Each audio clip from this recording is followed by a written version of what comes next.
ರಾಜುಗೌಡ ಅವರು JDSನಿಂದ ಇದ್ದಾರೆ. ರಾಜುಗೌಡ ಅವರೇ, ಮನಪರಿವರ್ತನೆಯೋ ರಾಜಕೀಯ ಅವಶ್ಯಕತೆಯೋ ನಿಮ್ಮಗಳ ಕೋರ್ ಕಾಂಪಿಟೆನ್ಸಿಯಲ್ಲಿ ಡಿ ಕೆ ಶಿವಕುಮಾರ್ ಬರ್ತಾ ಇದ್ದಾರೆ. ಲೆಕ್ಕದಲ್ಲಿ ನೋಡಿದ್ರೆ ಮಾಧ್ಯಮದವರೆಲ್ಲ ಕರೆದ್ರೆ ಟ್ರಬಲ್ ಶೂಟರ್ ಅಂತ ಡಿ ಕೆ ಶಿವಕುಮಾರ್.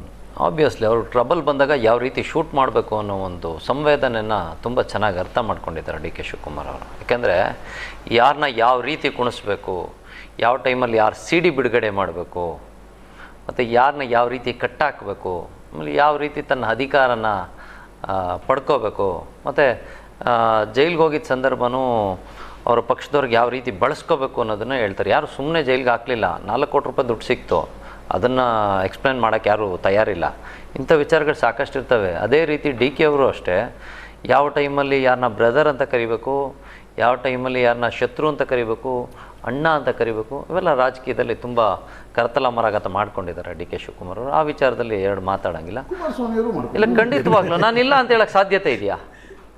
ರಾಜಕೀಯದಲ್ಲಿ ಮೇಲೆ ಬರಬೇಕು ಅಂದರೆ ಮಾಡಲೇಬೇಕಾಗ್ತದೆ. ಹಿಂದುತ್ವವಾದಿಯಾಗಿದ್ದಾರೆ. ಅದ್ಯಾವುದು ಮಂಡ್ಯದಲ್ಲಿ ಹನುಮ ಜಯಂತಿಗೆ ಸಂಬಂಧಪಟ್ಟಂತೆ ತುಂಬ ಹಿಂದುತ್ವವಾದಿಯಾಗಿ ಕೆರಗೋಡ ಧ್ವಜ ಅಲ್ಲಿ ಯಾರಿಗೆ ತೊಂದರೆ ಆಯಿತು ಅನ್ನೋದ್ರ ಬಗ್ಗೆ ವಿಶ್ಲೇಷಣೆ ಮಾಡಬೇಕಾಗ್ತದೆ ವಿನಃ ಸುಮ್ಮನೆ ಅದನ್ನು ಬಿಟ್ಬಿಟ್ಟು ನಾವು ಯಾರಿಗೋ ಒಬ್ರಿಗೆ ಸಪೋರ್ಟ್ ಮಾಡ್ತೀವಿ, ಒಂದು ಜನಾಂಗಕ್ಕೆ ಸಪೋರ್ಟ್ ಮಾಡ್ತೀವಿ ಅಂತ ಅಲ್ಲಿ ತಪ್ಪಾದಾಗೂ ಕೂಡ ಅವ್ರ ಪರವಾಗಿ ಮಾತಾಡಬೇಕು ಅಂತ ಎಕ್ಸ್ಪೆಕ್ಟ್ ಮಾಡ್ತೀರಾ ನೀವು ಪ್ರಶಾಂತ್ ನಾಥ್ ಅವರು? ನಾನು ಈ ಕೆರೆಗೋಡ ಬಗ್ಗೆ ಈ ಚರ್ಚೆ ಮಾಡ್ತೀನಿ. ನಾನು ಹೇಳ್ತಾ ಇರೋದು ಈಗ ಆ ವಿಚಾರ ಬಂದಾಗ ನಾನು ಮಾತಾಡಲೇಬೇಕಲ್ಲ ಅಲ್ವಾ? ಇಲ್ಲಿ ಯಾರಿಗೆ ಸಮಸ್ಯೆ ಆಗೈತೆ, ಯಾರಿಗೇ ಸಮಸ್ಯೆ ಆಗಲಿ, ಮುಸಲ್ಮಾನರಿಗೆ ಸಮಸ್ಯೆ ಆಗಲಿ, ಹಿಜಾಬ್ ವಿಚಾರ ಬಂದಂಥ ಸಂದರ್ಭದಲ್ಲೂ ಕುಮಾರಸ್ವಾಮಿ ಅವ್ರ ವಿಚಾರಗಳನ್ನ ಎತ್ತಿದ್ರು. ಸಾಕಷ್ಟು ವಿಚಾರಗಳು ರಾಜಕಾರಣ ಅಂತ ಬಂದಾಗ ಯಾವ ರೀತಿ ಅದನ್ನು ಬಳಸ್ಕೋತೀವಿ ಅನ್ನೋದನ್ನು ಚಿಂತನೆ ಮಾಡ್ತಾರೆ ರಾಜಕಾರಣಿಗಳು. ಅದನ್ನು ನಾನು ಇಲ್ಲಿ ಡಿ ಕೆ ಶಿವಕುಮಾರ್ ಅವ್ರದ್ದೇ ಪಕ್ಷದಲ್ಲಿ ವಿರೋಧ ಶುರುವಾಗಿದೆ. ಯಾರೂ ವಿರೋಧ ಮಾಡ್ತಾ ಇಲ್ಲ. ಮಾಧ್ಯಮದವ್ರು ಯಾಕೆ ಚರ್ಚೆ ಮಾಡ್ತಾ ಇದ್ದೀರಿ ಅಂದರೆ ನೀವು ಯಾಕೆ ಚರ್ಚೆ ಮಾಡ್ತಾ ಇದ್ದೀರ? ಅವ್ರದ್ದೇ ಪಕ್ಷದ ವಿರೋಧ. AICC ಸೆಕ್ರೆಟರಿ ಅವರು ಇವತ್ತು ಮಾತಾಡಿದ್ದಾರೆ. ಇಲ್ಲ ಅಂದರೆ ಮಾಧ್ಯಮದವ್ರು ಯಾಕೆ ಮಾತಾಡಿರೋರು? ಅವ್ರ ಪಕ್ಷದವ್ರು ಏನಾರು ಮಾತಾಡ್ಕೊಳ್ಳಿ ಅಂತ ಮಾಧ್ಯಮದವ್ರು ಸುಮ್ಮನೆ ಕೂರ್ತಿದ್ರು. ಅವ್ರ ಪಕ್ಷದಲ್ಲಿ ವಿರೋಧ ಶುರುವಾದಾಗ ಮಾತಾಡೋದು ಸಹಜ. ವಿರೋಧ ಬರಲಿಲ್ಲ ಅಂದ್ರೆ ಯಾರು ಯಾಕೆ ತಲೆ ಕೆಡಿಸ್ಕೊಂತಾರೆ? ಅವ್ರ ಪಕ್ಷದಲ್ಲೇ ಈ ಥರ ಎಲ್ಲ ಸಮಸ್ಯೆಗಳಾಗ್ತಾ ಇದೆ. ಇವರೆಲ್ಲಿ ಕಾಂಗ್ರೆಸ್ಸಿಂದ ಬಿಜೆಪಿ ಕಡೆ ಬಂದ್ರೆ ಸಮಸ್ಯೆ ಆಗೋದು ನಿಮಗೆ. ನಮ್ಮ ಸಮಸ್ಯೆ ಏನಾದ್ರೂ ಆಗ್ಲಿ, ಈಗ ಅವ್ರ ಪಕ್ಷದವ್ರಿಗೆ ಸಮಸ್ಯೆ ಆಗ್ತಾ ಇದೆ, ನಾವೇನ್ ರಿಯಾಕ್ಷನ್ ಮಾಡ್ತಾ ಇಲ್ವಲ್ಲ ಇಲ್ಲಿ. ಅದಕ್ಕೆ ಕೇಳ್ತಿದೀನಿ. ಬಿಜೆಪಿ ಜೊತೆಗೆ ಹೋದ್ರು ನಿಮಗೆ ಸಮಸ್ಯೆ, ಅವ್ರು ಕಾಂಗ್ರೆಸ್ ನಲ್ಲಿ ಮುಖ್ಯಮಂತ್ರಿ ಆದ್ರು ನಿಮಗೆ ಸಮಸ್ಯೆ ಅಲ್ಲ. ಆ ತರ ಯೋಚನೆಗಳು ನಮ್ಗೆ ಯಾವೂ ಇಲ್ಲ. ಅದಂಗೆ ಸಮಸ್ಯೆ ಆಗ್ತದೆ. ಏನಿದೆ ಅಂತ ನೀವು ಒಪ್ಕೊಳ್ತಿರಲ್ಲ ಅಂತ ನಿರೀಕ್ಷೆ ನಮ್ಗೆ. ಅಜಿತ್, ಏನಾಗ್ತದೆ ಗೊತ್ತಾ, ಈಗ ಅವ್ರು ಹೇಳ್ತಾರೆ ಸಿದ್ದರಾಮಯ್ಯನವ್ರ ಜೊತೆ 80 ಜನ ಸಿಗ್ನೇಚರ್ ಹಾಕಿ ಅಲ್ಲಿ ಕೊಟ್ಟಿದ್ರು ಅಂತ ಎಲ್ಲೋ ಒಂದು ಕಡೆ ಹೇಳ್ತಾರೆ. ಡಿ ಕೆ ಶಿವಕುಮಾರ್ ಜೊತೆ ಒಂದು 30ರಿಂದ 40 ಜನ ಹೇಳ್ತಾರೆ. ಅವ್ರು ಮುಖ್ಯಮಂತ್ರಿ ಆಗ್ಲಿಕ್ಕೆ ಅವ್ರು ಏನೇನು ಮಾಡಬೇಕು ಅವ್ರು ಪ್ರಯತ್ನ ಮಾಡ್ತಾ ಇದ್ದಾರೆ. ಮುಂದಿನ ದಿನಗಳಲ್ಲಿ ಜನ ಯಾವ್ಯಾವ ರೀತಿ ಚಿಂತನೆ ಮಾಡ್ತಾರೆ ಮತ್ತು ಅವ್ರ ಪಕ್ಷದ ಚಿಂತನೆಗಳು ಇವ್ರ ಪಕ್ಷದ ಚಿಂತನೆಗಳು ಎಲ್ಲ ಮೇಲಾಟಗಳ ಮೇಲೆ ನಿಂತ್ಕೊತವೆ. ನಾವೇ ಯಾಕೆ ಡಿಸಿಷನ್ ತೊಗೊಳಕ್ಕಾಗ್ತದೆ? ಯಾರನ್ನೂ ಡಿಸಿಷನ್ ತೊಗೊಳ್ಲಿಕ್ಕಾಗ್ತದ? ಅವ್ರವ್ರ ಪಕ್ಷದ್ದು ಮತ್ತು ಅವ್ರವ್ರ ವೈಯಕ್ತಿಕ ವಿಚಾರ ಅಂತ ಬೇರೆ ಕೆಲವ್ರು ಮಾತಾಡ್ತಾರೆ. ಅವ್ರವ್ರ ವೈಯಕ್ತಿಕ ವಿಚಾರಗಳನ್ನ ಅವ್ರು ಹೇಳ್ಕೊಂತ ಇದ್ದಾರೆ. ವೈಯಕ್ತಿಕ ವಿಚಾರ ಆಗಿ ಪ್ರಣಬ್ ಮುಖರ್ಜಿನ ಹೋದ್ರಪ್ಪ RSS ನ ವಿಜಯದಶಮಿ ಕಾರ್ಯಕ್ರಮ. ಆಮೇಲೆ ಏನಾದ್ರು ಕಾಂಗ್ರೆಸ್ ನಲ್ಲಿ SM ಕೃಷ್ಣ ಅವರು ಕಾಂಗ್ರೆಸ್ ಬಿಟ್ಟು ಬಿಜೆಪಿಗೆ ಬಂದ್ರು.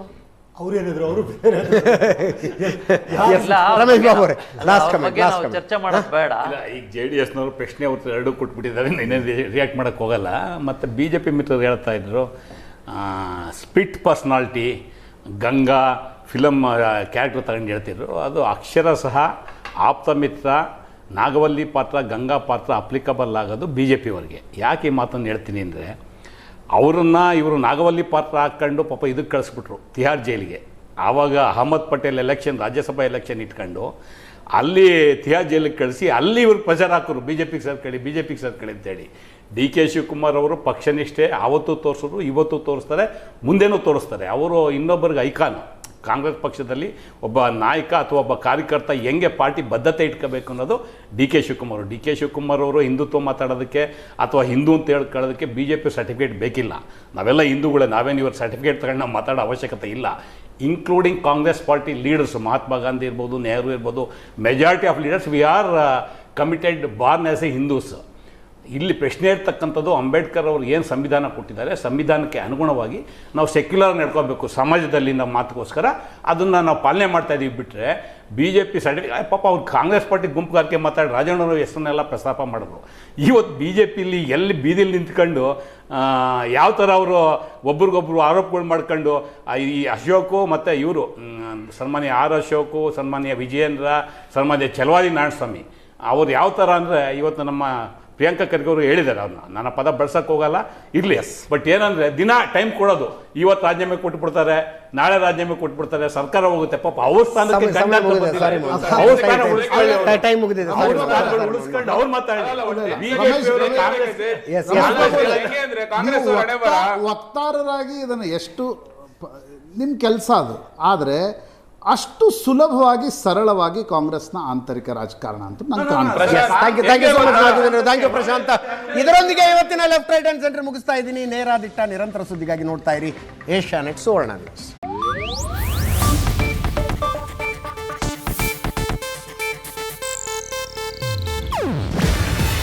ಇದು ಏಷ್ಯಾನೆಟ್ ನ್ಯೂಸ್ ನೆಟ್ವರ್ಕ್ ಪ್ರಸ್ತುತಿ. ನೀವು ನೋಡ್ತಿದ್ದೀರಾ ಏಷ್ಯಾನೆಟ್ ಸುವರ್ಣ ನ್ಯೂಸ್.